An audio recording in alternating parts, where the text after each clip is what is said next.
So this latest hearing for Kilmar Abrego Garcia ends without conclusion. We should know next week exactly the way forward.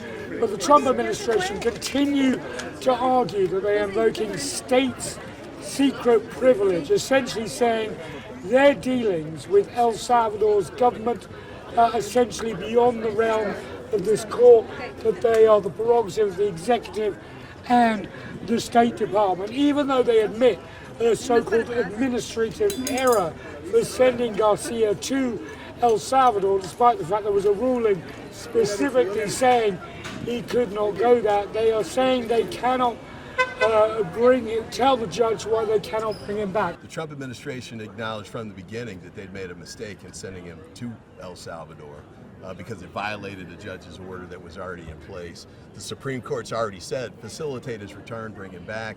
The Fourth Circuit, which is the court above this one, has already said bring him back. And I think this judge is just laying the evidentiary foundation that's needed to move it to the next stage, which might be contempt.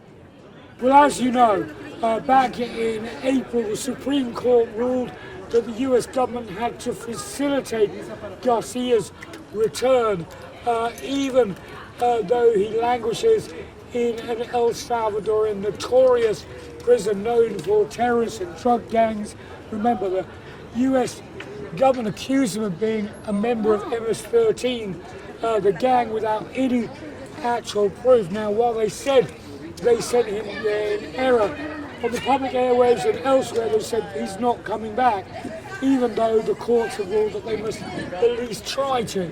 And what they're arguing is, well, we would tell you the efforts we've made, but they're secret between us and the government of El Salvador. Now, the court can't reach beyond borders, but essentially is getting very frustrated. And so the government have to respond, and lawyers for Garcia's family are angry. Do not tell us that he's alive, well, healthy, put on weight. Let him talk to his family.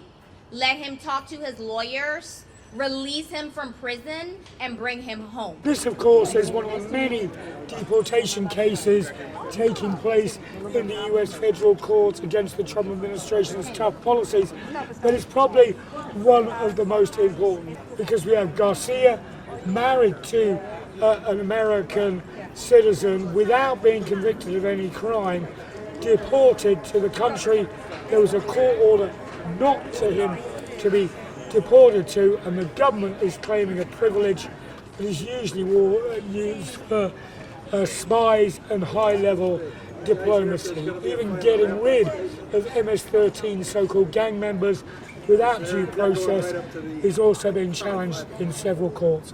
This is one of the key cases we continue to watch. Nathan King, CGTN, Federal Court, Maryland.